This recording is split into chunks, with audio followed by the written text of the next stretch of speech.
सभी को राम राम, सभी को नमस्कार। आपके अपने YouTube चैनल राजस्थान जी के स्टडी के 9 पर आपका स्वागत और हार्दिक अभिनंदन है।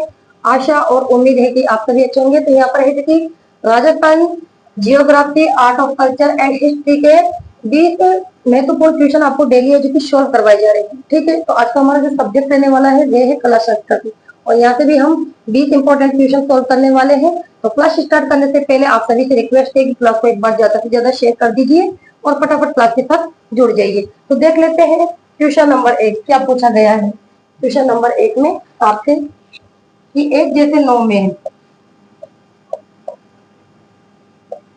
एक जैसे 9 महल किस किले में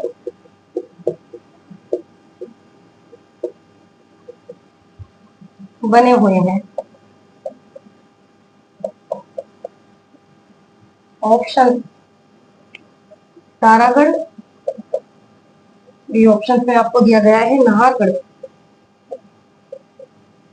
सी ऑप्शन में आपको दिया गया है गागरोन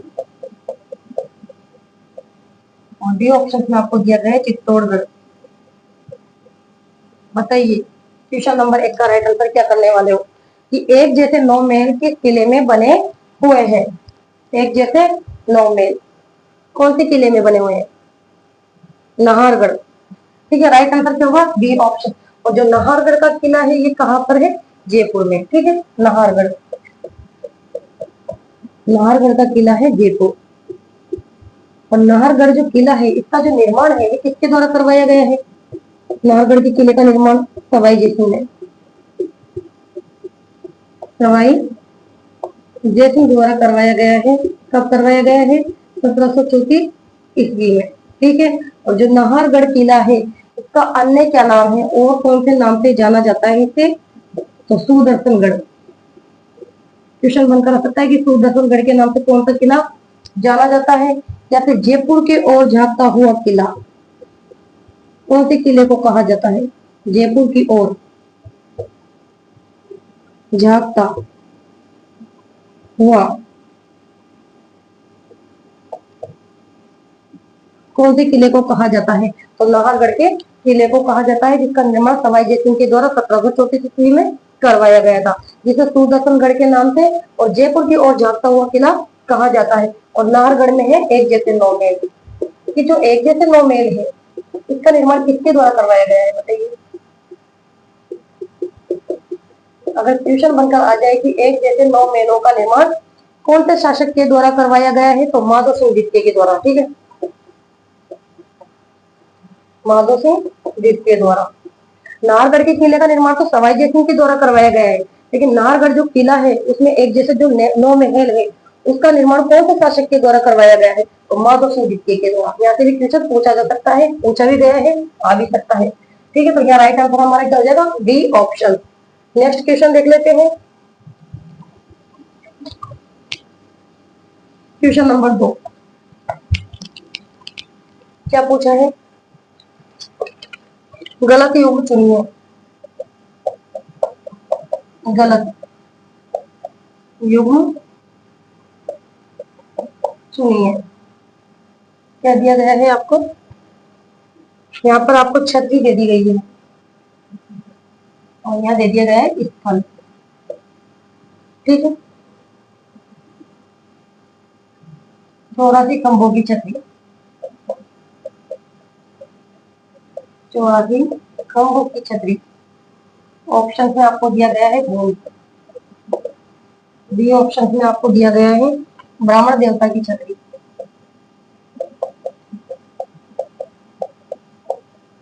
ब्राह्मण देवता की छतरी कोटा। सी ऑप्शन में आपको दिया गया है चांद बावड़ी। चांद बावड़ी आवालेगी बहुता। और डी ऑप्शन में आपको दे दिया गया है कुंवर पृथ्वीराज। कुंवर पृथ्वीराज की छतरी चित्तौड़गढ़। बताइए क्या पूछा है? ऑप्शंस आपको दे दिए गए यहाँ पर, 1 2, गलतियों को छांटना है आपको इसमें, है ना। 1 और 3, सी ऑप्शंस में आपको दिया गया है 2 4, और डी ऑप्शंस में आपको दे दिया गया है केवल 1। देख लीजिए आप क्या करना है इसमें, गलत युग्म को चुनिए, चुन लो।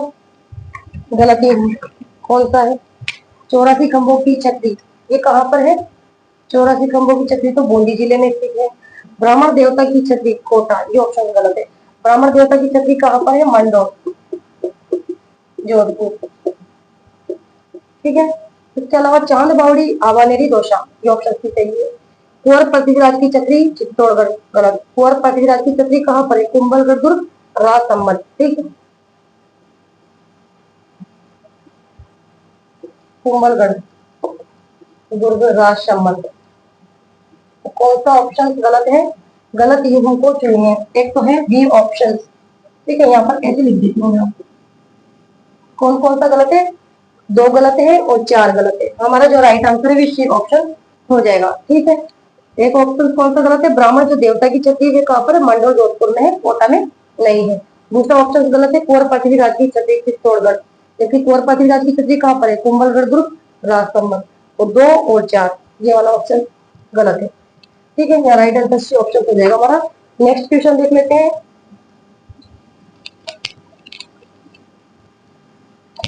क्वेश्चन नंबर 3, प्रसिद्ध कुंभ श्याम, प्रसिद्ध कुंभ श्याम का मंदिर स्थित है। ऑप्शन मंडौर, बी ऑप्शन में आपको दिया गया है आमेर, सी ऑप्शन में आपको दिया गया है कुंभलगढ़, और डी ऑप्शन में आपको दे दिया गया है चित्तौड़गढ़।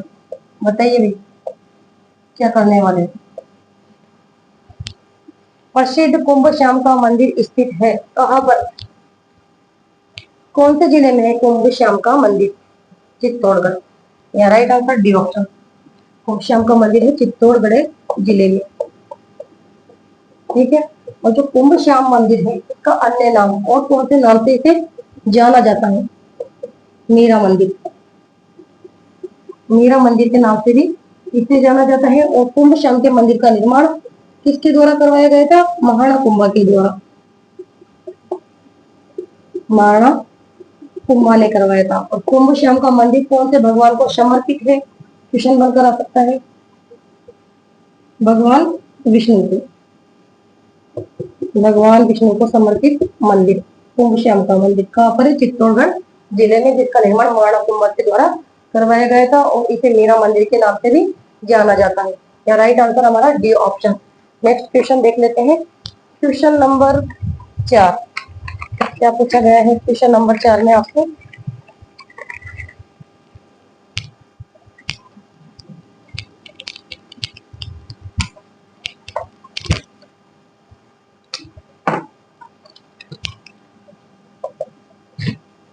हाड़ौती का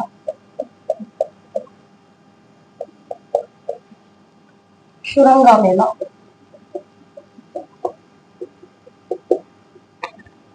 कहाँ लगता है,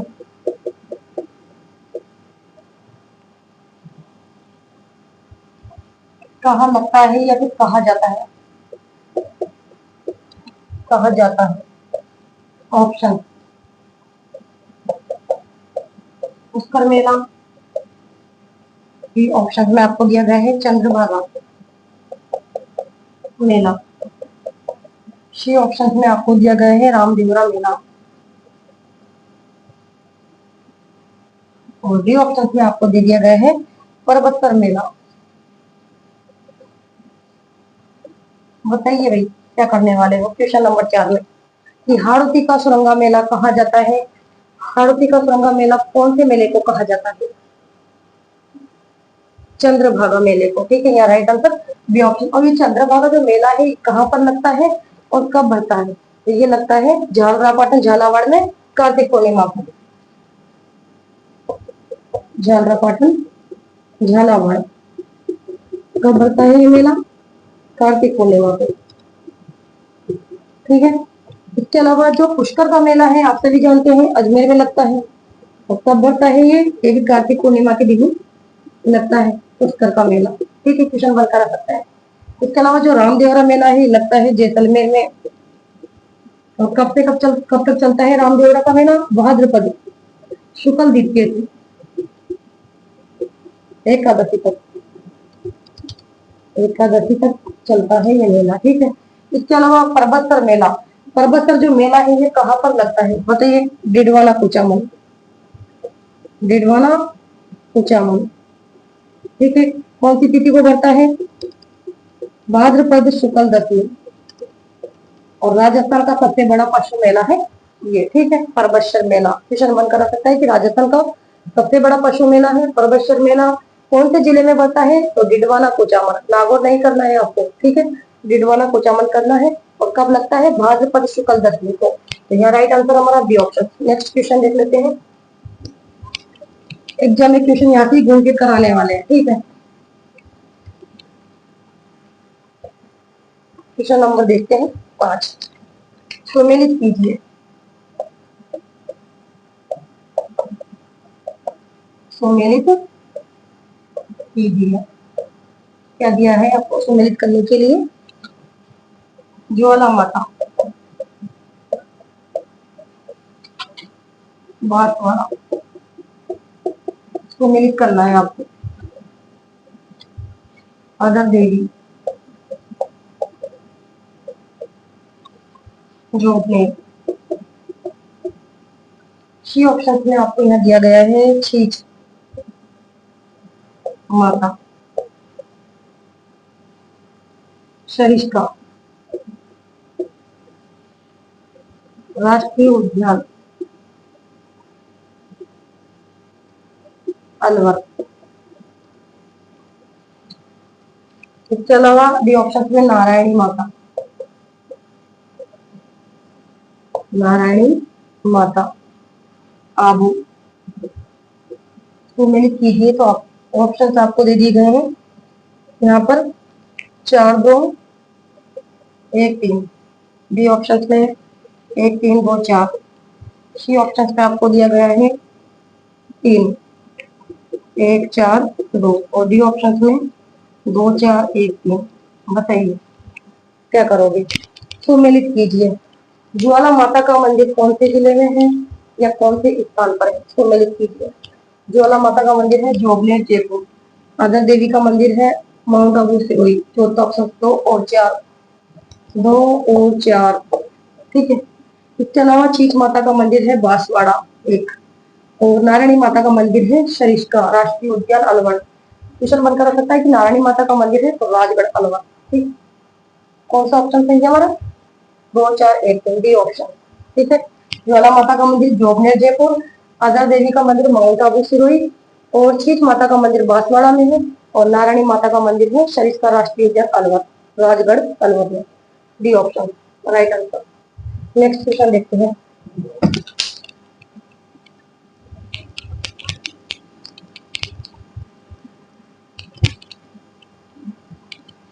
क्वेश्चन नंबर 6। संत हरिदास रिक्तान संप्रदाय के संस्थापक थे।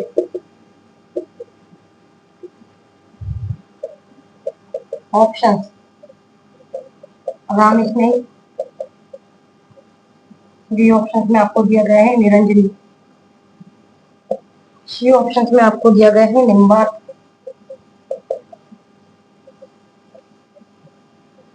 और डी ऑप्शन में आपको दिया गया है अलखिया। बताइए क्या करने वाले? Question number 6। संत हरिदास रिक्तान संप्रदाय के संस्थापक थे। कौन से संप्रदाय के संस्थापक थे? संत हरिदास निरंजनी संप्रदाय के संस्थापक। Right answer B option. ये थे निरंजनी संप्रदाय के संस्थापक। और जो निरंजनी संप्रदाय है इसकी जो प्रमुख पीठ है वह कहाँ पर है? प्रमुख पीठ का नाम भी पूछा जा सकता है कि निरंजनी जो संप्रदाय है इसकी प्रमुख प्रमुख जो पीठ है वह कहाँ पर है? तो गाड़ा गांव, गाड़ा गांव, डिडवाना कुचामन, डिडवाना कुचामन। ठीक है। रामकृष्ण संप्रदाय के जो प्रवर्तक हैं या संस्थापक है वो तो रामचरण जी है, रामचरण जी। ठीक है। और इसकी जो प्रमुख पीठ है, प्रमुख पीठ वो कहाँ पर है? शाहपुरा भीलवाड़ा। क्वेश्चन कई बार पूछा गया है कि रामकृष्ण संप्रदाय के जो संस्थापक है कौन है? तो रामचरण जी। और रामकृष्ण संप्रदाय की जो प्रमुख पीठ है वे कहाँ पर है? शाहपुरा भीलवाड़ा में। या फिर पूछा जा सकता है कि जो निम्बार्क संप्रदाय है इसके संस्थापक का नाम भी पूछा जा सकता है ऐसे। ठीक है। संस्थापक कौन है? तो आचार्य परशुराम जी। ठीक है। और इसकी जो प्रमुख पीठ है वह कहाँ पर है? आप सभी जानते हैं, सलेमाबाद अजमेर में। ठीक है। प्रमुख पीठ सलेमाबाद अजमेर। इसके अलावा अलखिया जो संप्रदाय है इसके जो प्रवर्तक हैं वे है लालगिरी जी, लालगिरी जी। और इसकी जो प्रमुख पीठ है, अलखिया संप्रदाय की प्रमुख पीठ भी पूछी जा सकती है, वो कहाँ पर है? बीकानेर में।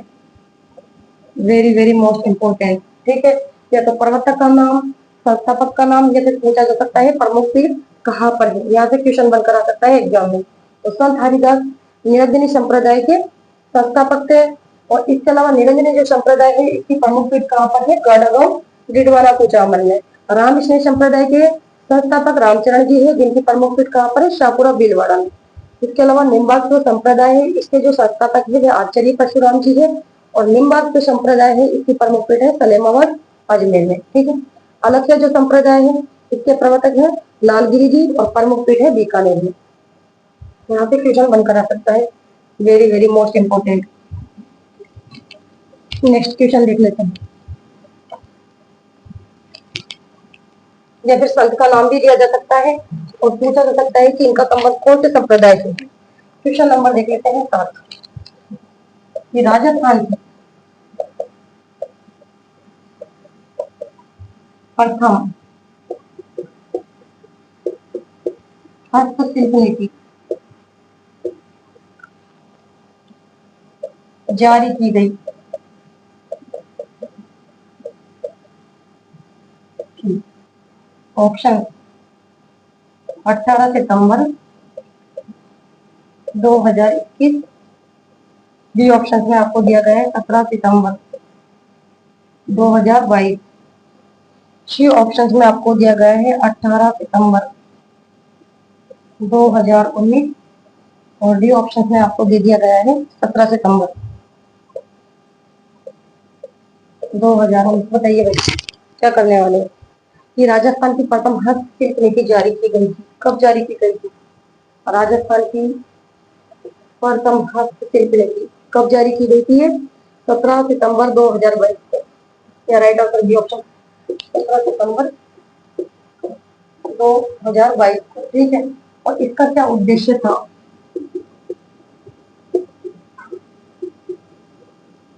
शिल्पकारों को, कारीगरों या शिल्पकारों को सशक्त बनाना इसका उद्देश्य था। ठीक है। शिल्पकारों या फिर कारीगरों एक ही बात है। इसका प्रमुख उद्देश्य क्या था? शिल्पकारों को सशक्त बनाना। और ये नीति जारी की गई थी 17 सितंबर 2022 को। राजस्थान की प्रथम हस्तशिल्प नीति है। क्वेश्चन बनकर हो सकता है कि राजस्थान की प्रथम हस्तशिल्प नीति है तो कब जारी की गई थी? 17 सितंबर 2022 को। ठीक है। नेक्स्ट क्वेश्चन देख लेते हैं। शिल्पकारों को या फिर कारीगरों को सशक्त बनाना इसका उद्देश्य था मेन। नेक्स्ट क्वेश्चन देखते हैं। Question number 8। निम्न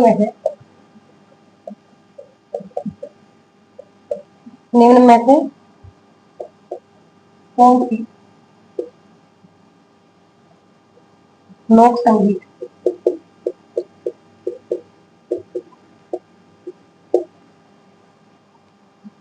एवं नृत्य शैली। नृत्य शैली केवल जयपुर जयपुर से संबंधित है।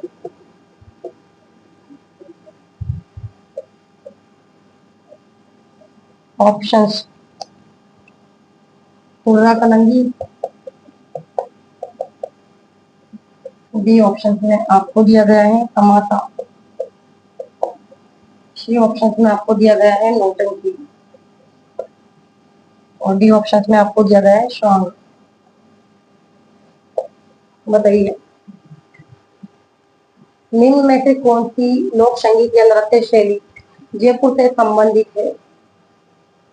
कौन सी शैली जयपुर से संबंधित है? देख लीजिए चार ऑप्शन है। तो तमाशा, तमाशे का संबंध जयपुर से है और तमाशा मूल रूप से कहाँ का है? गुजरात का। तमाशा मूल रूप से है गुजरात का और इसका जो प्रसिद्ध क्षेत्र है तमाशे का, प्रसिद्ध क्षेत्र वो कौन सा है? जयपुर।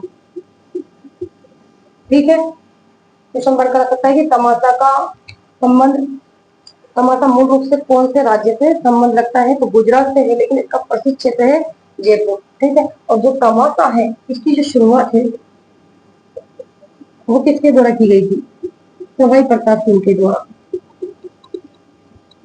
ठीक है, सवाई प्रताप सिंह के द्वारा इसकी शुरुआत की गई थी और तमाशा के जो प्रवर्तक हैं वे हैं बंशीधर भट्ट। तो यह राइट आंसर हमारा बी ऑप्शन को देगा। क्योंकि नौटंकी का संबंध तो कौन से जिले से है? अलवर और भरतपुर जिले से। और नौटंकी के जो प्रसिद्ध प्रवर्तक है, प्रवर्तक या कलाकार वो कौन है? भूरीलाल। ठीक है, इसके अलावा तुर्रा कलंगी का संबंध आपको पता है चित्तौड़गढ़ जिले से यानी मेवाड़ क्षेत्र से। और तुर्रा कलंगी के जो प्रवर्तक है वे कौन है? तुकलगीर और शाह अली। शाह अली ये इसके प्रवर्तक है। और स्वयं के प्रसिद्ध कलाकार हैं जानकी लाल भांड। यहाँ से जरूर क्वेश्चन पूछा जाता है कि जानकी लाल भांड का संबंध कौन सी कला से है? स्वांग से। या स्वयं के प्रसिद्ध कलाकार हैं जानकी लाल भांड, या नौटंकी के प्रवर्तक हैं तो भूरीलाल, या फिर नौटंकी का संबंध कौन से जिले से है? अलवर और भरतपुर। या फिर पूछा जा सकता है कि नौटंकी का संबंध राजस्थान के कौन से क्षेत्र से है? पूर्वी राजस्थान से। ठीक है, इस प्रकार से क्वेश्चनों को पूछा जाता है गोवा के रखकर। तो यहाँ राइट आंसर हमारा बी ऑप्शन। नेक्स्ट क्वेश्चन,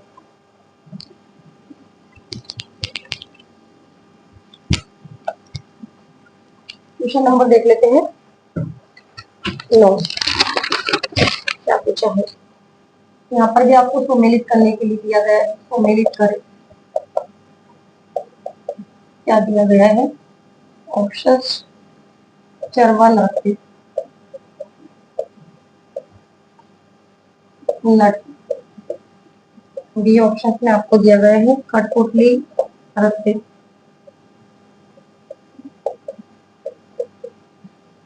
माली। सी ऑप्शन में आपको दिया गया है नकल नृत्य,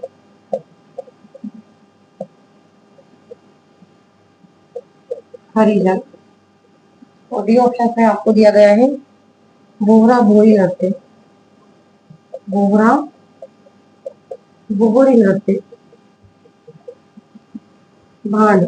तो इसे सुमिलित कीजिए आप। ऑप्शन आपको दिए गए हैं 1 2 3 4। बी ऑप्शन में आपको दिया गया है 4 3 2 1 और सी ऑप्शन में आपको दिया गया है 3 4 2 1 और डी ऑप्शन में 2 1 4 3। बताइए क्या राइट आंसर है? सुमेलित करो। नृत्य नाम, नृत्यों के नाम दे दिए गए आपको यहाँ पर और जातियों के नाम दे दिए गए हैं। कौन सा नृत्य कौन सी जाति के द्वारा किया जाता है? चरवा जो नृत्य है ये किया जाता है माली जाति के द्वारा। दूसरा ऑप्शन कठपुतली नृत्य आप सभी जानते हैं नट जाति के द्वारा किया जाता है 2 और 1, 2 और 1। ठीक है, इसके अलावा नकल जो नृत्य है किया जाता है भांड के द्वारा और भोरा बोरी नृत्य किया जाता है हरिजन जाति के द्वारा। 4 और 3 हमारा राइट आंसर डी ऑप्शन। समझ में आया? क्वेश्चन बनकर आ सकता है कि चरवा नृत्य कौन सी जाति के द्वारा किया जाता है? माली। या कठपुतली नृत्य नट जाति के द्वारा किया जाता है, या फिर नकल नृत्य किसके द्वारा किया जाता है? भांड जातियों के द्वारा, या फिर बोरा बोरी नृत्य किया जाता है हरिजन जाति के द्वारा। Right answer D option. Next question,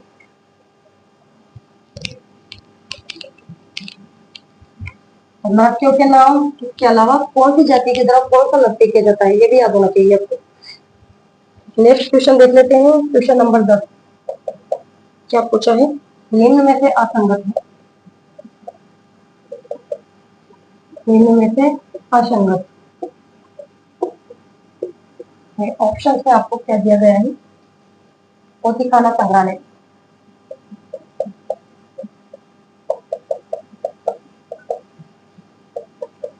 Jaipur. B option में आपको दिया गया है सरस्वती भंडार,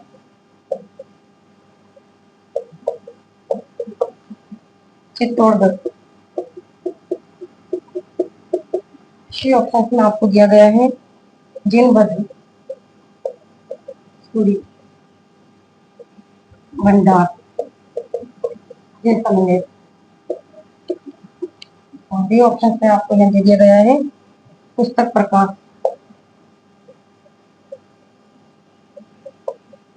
पुस्तक प्रकाश जोधपुर। बताइए क्या राइट आंसर है। क्या पूछा है कि निम्न में से असंगत है, चार ऑप्शन है आपके पास और आपको ढूंढना है निम्न में से असंगत है कौन सा कथन। पोथी खाना जो संग्रहालय है ये जयपुर में है, सरस्वती जो भंडार है चित्तौड़गढ़। गलत। सरस्वती जो भंडार है कौन सी जिले में है, उदयपुर, चित्तौड़गढ़ में नहीं है। ठीक है, इसके अलावा जिनभद्र सूरी भंडार जैसलमेर और पुस्तक प्रकाश जोधपुर।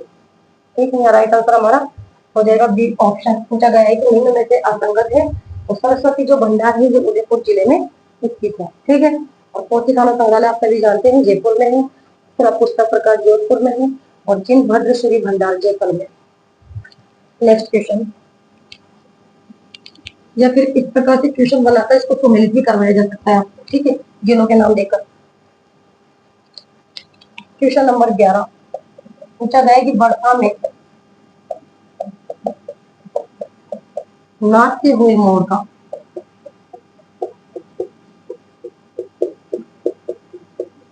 वर्षा में नाचते हुए मोर का चित्रण किस शैली में,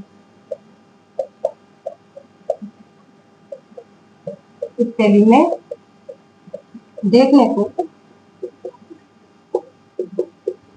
मिलता है। ऑप्शन बूंदी, बी ऑप्शन में आपको दिया गया है किशनगढ़, सी ऑप्शन में आपको दिया गया है कोटा और डी ऑप्शन में आपको दे दिया गया है जयपुर। बताइए कौन सी शैली में देखने को मिलता है। वर्षा में नाचते हुए मोर का चित्र किस शैली में देखने को मिलता है, बताइए। बूंदी चित्रकला शैली। यहाँ राइट आंसर ए ऑप्शन। ठीक है, सर्वाधिक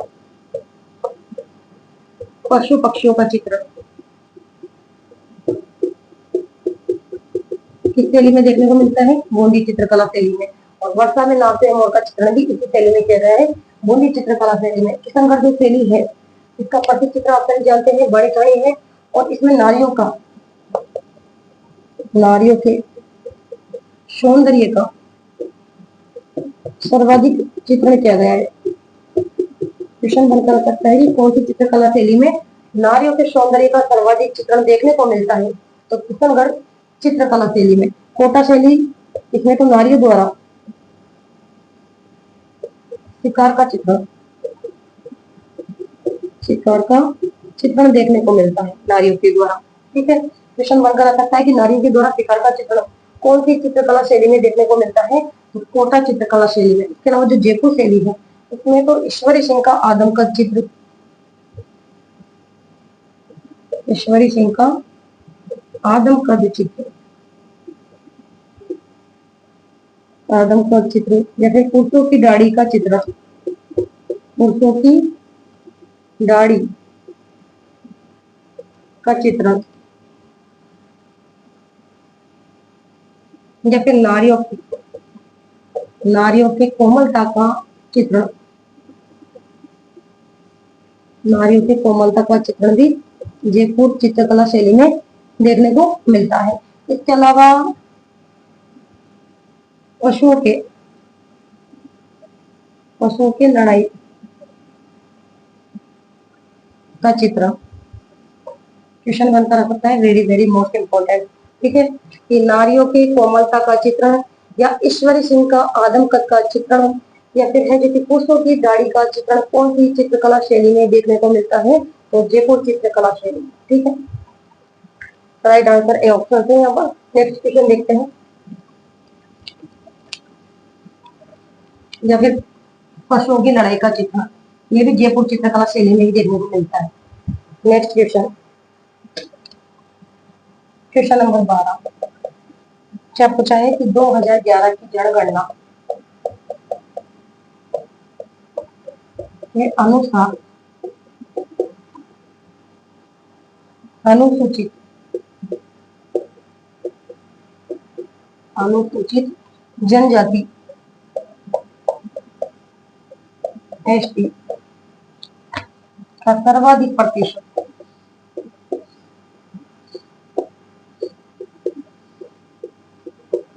वाला जिला।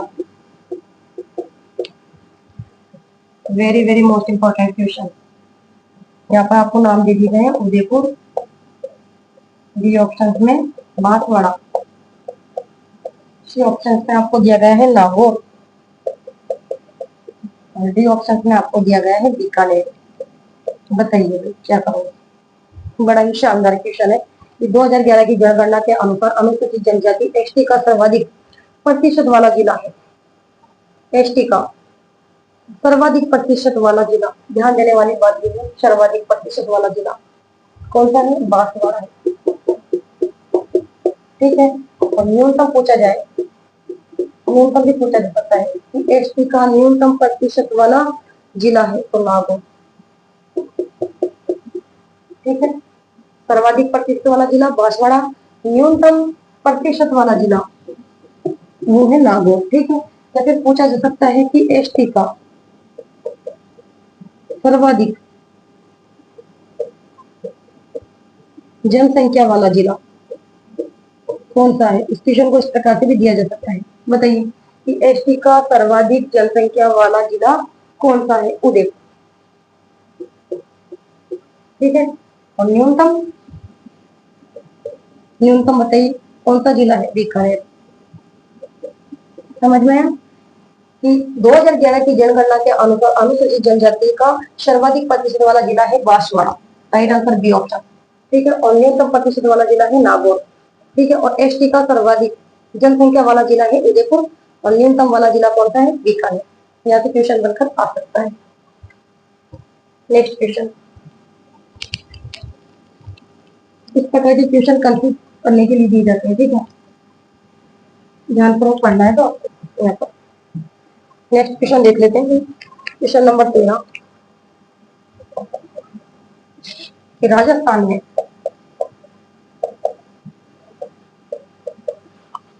सर्वाधिक जनजाति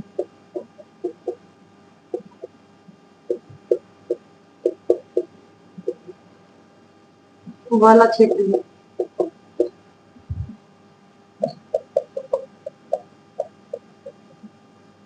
ऑप्शंस, उत्तर पश्चिम क्षेत्र, बी ऑप्शन में आपको दिया गया है उत्तर पूर्वी क्षेत्र,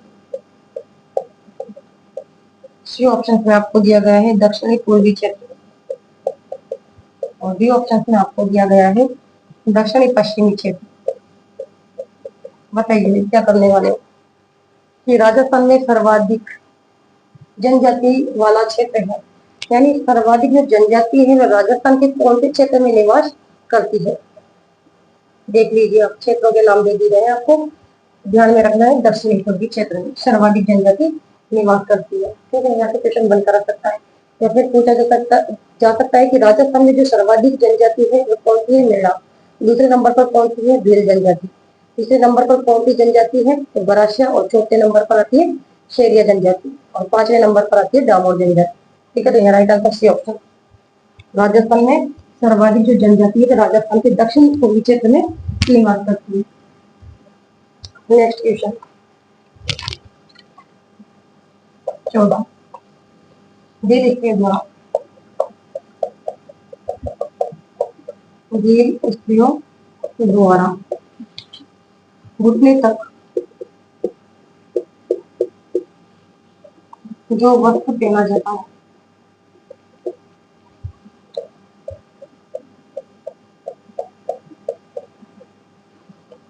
उससे जानते हैं। ऑप्शन ढेपाड़ी, कोयतू। सी ऑप्शन में आपको दिया गया है पोत्या, और डी ऑप्शन में कछावो। बताइए क्या करोगे। दिल इसके द्वारा घुटनों तक जो वस्त्र पहना जाता है उसे कहते हैं। चार ऑप्शन है आपके पास।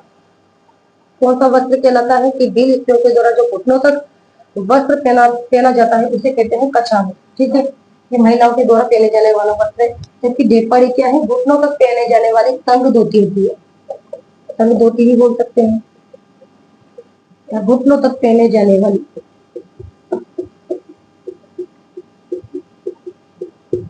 घुटनों तक पहने जाने वाली धोती का प्रकार है। ठीक है क्या, ढेपाड़ी। जबकि खोई तो क्या है कि भी पुरुषों के द्वारा कमर पर बांधे जाने वाला वस्त्र, कमर पर पहने जाने वाला, सॉरी कमर पर बांधे जाने वाला वस्त्र क्या कहलाता है, खोईतू। ठीक है, पोते आप सभी जानते हैं कि भील पुरुषों के द्वारा जो सिर पर वस्त्र धारण किया जाता है, सिर पर पहना जाता है पोत्या। ठीक है, और कछावो महिलाओं के द्वारा पहने जाने वाला वस्त्र। तो यहाँ पर यही पूछा गया है कि भील स्त्रियों द्वारा घुटने तक जो वस्त्र पहना जाता है उसे कहते हैं कछावो। और पोत्या भील पुरुषों के द्वारा सिर पर धारण किया जाता है। खोईतू किसे कहते हैं, तो ये कमर पर बांधे जाने वाला वस्त्र का प्रकार है। और ढेपाड़ी कहते हैं तंग धोती, ये कहाँ तक पहनी जाती है, घुटनों तक। नेक्स्ट क्वेश्चन, क्वेश्चन नंबर देखते हैं 15। मोरनी और मोरना किस जनजाति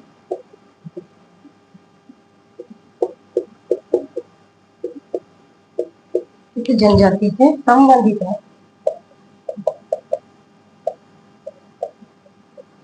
option Bhil, Garasia.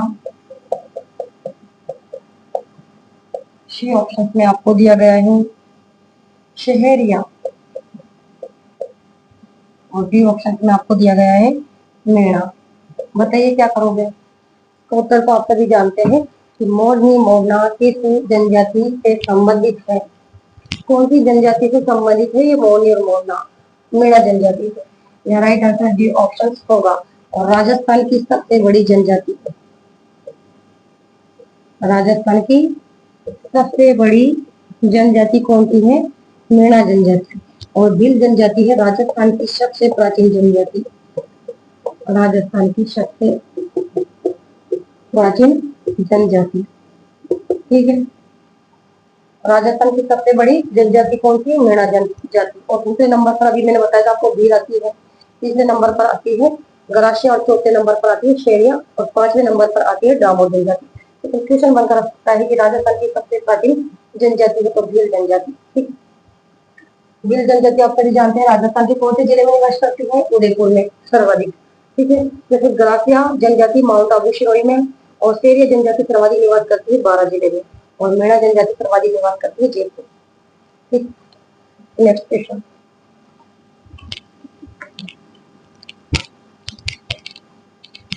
Question number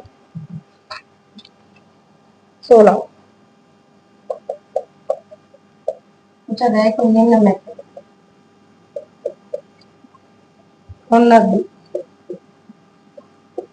वाद्य यंत्र नहीं है, निम्न में से अवलब्ध वाद्य यंत्र नहीं है। ऑप्शंस आपको दे दिए गए हैं मादल, बी ऑप्शन में आपको दिया गया है ढोलक, सी ऑप्शन में आपको दिया गया है खंजरी, और डी ऑप्शन में आपको दिया गया है श्रीमंडल। बताइए क्या पूछा है कि निम्न में से अवलब्ध वाद्य यंत्र नहीं है। तो देख लीजिए, अवलब्ध वाद्य यंत्र किससे कहते हैं, कि जिनमें स्वरों की उत्पत्ति चमड़े की थाप से होती है ऐसे वाद्य यंत्र कहलाते हैं अवनद वाद्य यंत्र। तो यहाँ पर पूछा गया कि अवनद वाद्य यंत्र नहीं है। मौलिक कैसा वाद्य यंत्र है? अवनद वाद्य यंत्र है। ढोलक भी अवनद वाद्य यंत्र है और खंजरी ये भी अवनद वाद्य यंत्र है। ये तीनों तो कैसे वाद्य यंत्र है? अवनद वाद्य यंत्र। जबकि श्रीमंडल किस प्रकार का वाद्य यंत्र है? बताइए। अगर मैं आपसे पूछूं कि श्रीमंडल किस प्रकार का वाद्य यंत्र है तो घन वाद्य यंत्र। घन वाद्य यंत्र। और घन वाद्य यंत्र किसे कहते हैं? कि जिनमें स्वरों की उत्पत्ति आघात करने से होती है ऐसे वाद्य यंत्र कहलाते हैं घन वाद्य यंत्र। ठीक, यहाँ राइट आंसर हमारा हो जाएगा डी ऑप्शन कि निम्न में से अवनद वाद्य यंत्र नहीं है श्रीमंडल। श्रीमंडल घन वाद्य यंत्र है। नेक्स्ट क्वेश्चन,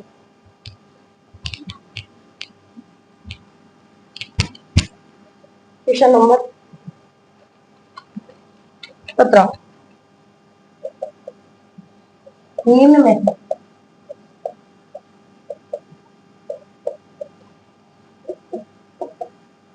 मालवी की उपबोली है।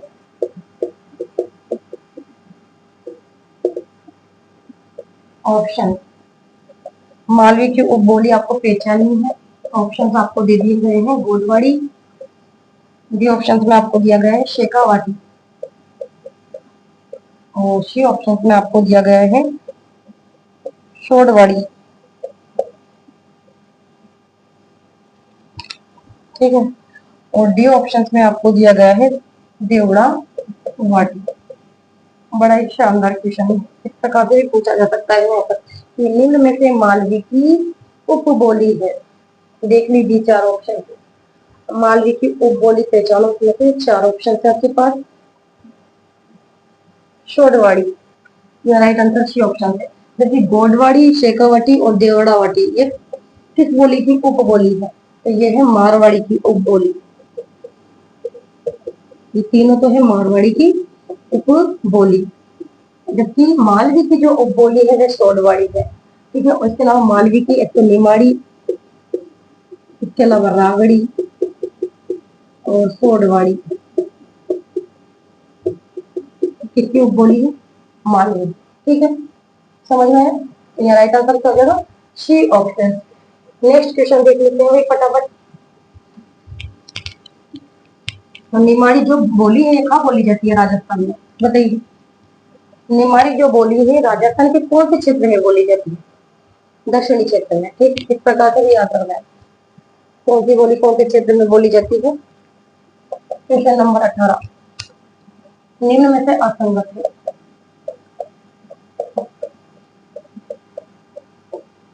निम्न में से असंगत है, पहचानना है आपको असंगत। हमीर राशि, जोधराज, डी ऑप्शन में कुमार रासो,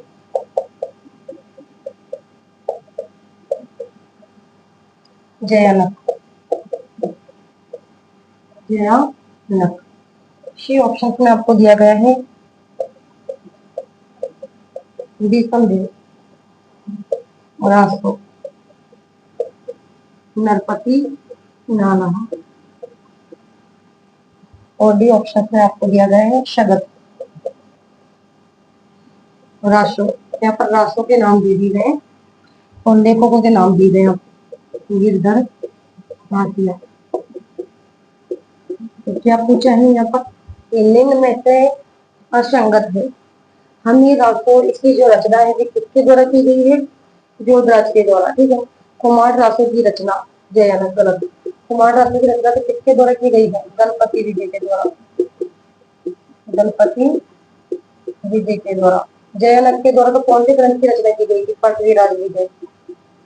पृथ्वीराज विजय के लेखक हैं जयानक और पृथ्वीराज रासो की रचना की थी चंद्रगढ़ राय के द्वारा। बीपल देव रासो की रचना नरपति नाना और सगत रासो की रचना गिरधर आशिया। ठीक है, राइट आंसर बी ऑप्शन। निम्न में से असंगत है पूछा गया, right answer B option. Next question, question number 19। Question number 19 में आपको क्या पूछा है? राजस्थान संगीत नाटक अकादमी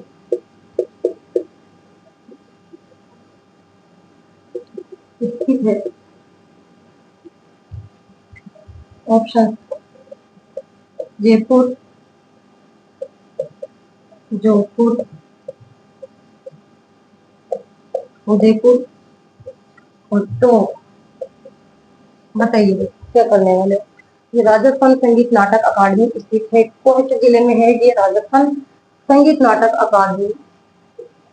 जोधपुर जिले में। ठीक है, या राइट आंसर हमारा बी ऑप्शन। राजस्थान जो संगीत नाटक अकादमी है जोधपुर जिले में है और इसकी स्थापना की गई थी 1957 में। ठीक है, ये भी ध्यान में रखना है। लेकिन जयपुर में तो क्या स्थित है? राजस्थान संगीत संस्थान। दोनों में अंतर है भाई। राजस्थान संगीत संस्थान भी पूछा जा सकता है कि राजस्थान संगीत संस्थान कहाँ पर है, तो जयपुर में है। और राजस्थान संगीत संस्थान की स्थापना कब की गई थी? तो 1950 में। ठीक है, इस प्रकार से ध्यान में रखना है। और उदयपुर में है भारतीय लोक कला मंडल।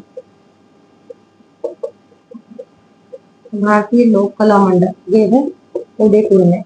ठीक है, और इसकी स्थापना की गई थी 1952 में देवीलाल सावंत के द्वारा। ठीक है, टॉप में अरबी फारसी शोध संस्थान।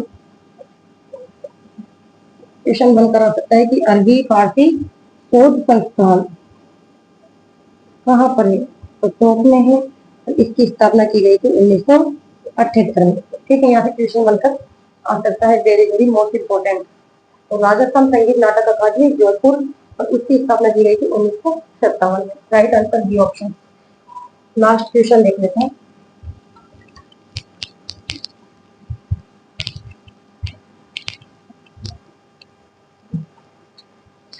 क्वेश्चन नंबर 3, दास प्रथा सर्वप्रथम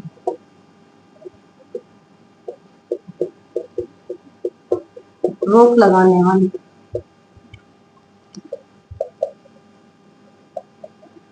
रियासत थी? ऑप्शन जयपुर, कोटा, बूंदी और डी ऑप्शन में आपको दिया गया है जोधपुर। जोधपुर बताइए भाई क्या करोगे। दास प्रथा पर सर्वप्रथम रोक लगाने वाली रियासत का नाम आपको पूछा गया है। कौन सी रियासत के द्वारा दास प्रथा पर सर्वप्रथम रोक लगाई गई थी? दास प्रथा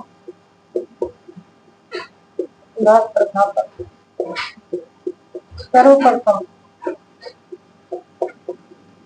रोक लगाने वाली रियासत कौन सी थी? कोटा। ठीक है, तो कोटा के द्वारा दास प्रथा पर कब रोक लगाई गई थी बताइए? 1832 ईस्वी में। ठीक है, यहाँ से क्वेश्चन बनकर आ सकता है। यहाँ राइट आंसर हमारा बी ऑप्शन हो जाएगा कि दास प्रथा पर सर्वप्रथम रोक लगाने वाली रियासत थी कोटा। और कब रोक लगाई गई थी? 1832 में। ठीक है, या फिर आ सकता है कन्यावत पर सर्वप्रथम रोक लगाने वाली रियासत है तो कोटा। कन्यावत पर सर्वप्रथम रोक लगाई, वो भी कोटा रियासत के द्वारा रोक लगाई गई थी। और कब लगाई गई थी? 1833 ईस्वी में। ठीक है, या फिर सती प्रथा पर सर्वप्रथम रोक लगाने वाली रियासत थी बूंदी। सती प्रथा पर सर्वप्रथम रोक लगाई गई थी बूंदी के द्वारा। ठीक है, और सती प्रथा पर कब रोक लगाई गई थी? 1822 ईस्वी में। यहाँ से भी क्वेश्चन पूछा जा सकता है। जयपुर में मानव व्यापार पर सर्वप्रथम रोक लगाई गई। कब लगाई गई? 1843। ठीक है, और जोधपुर में त्याग प्रथा पर सर्वप्रथम रोक लगाई गई थी कौन सी रियासत के द्वारा? जोधपुर के द्वारा। और कब लगाई गई थी? 1841 ईस्वी में। ठीक है, या तो पूछा जा सकता है कब लगाई गई या फिर कौन सी रियासत के द्वारा रोक लगाई गई। ठीक है, तो दास प्रथा पर रोक लगाने वाली रियासत थी कोटा। और कोटा के द्वारा 1832 ईस्वी में दास प्रथा पर रोक लगा दी गई थी। राइट आंसर बी ऑप्शन चाहिए थे आज के 20 महत्वपूर्ण क्वेश्चन। ठीक है, तो आशा और उम्मीद है कि आज की क्लास आपको जरूर पसंद आएगी, और अगर आपको क्लास अच्छी लगी हो तो लाइक कीजिएगा, शेयर कीजिएगा। ठीक है, और नेक्स्ट क्लास में हम मिलते हैं, तब तक के लिए धन्यवाद। Thank you so much.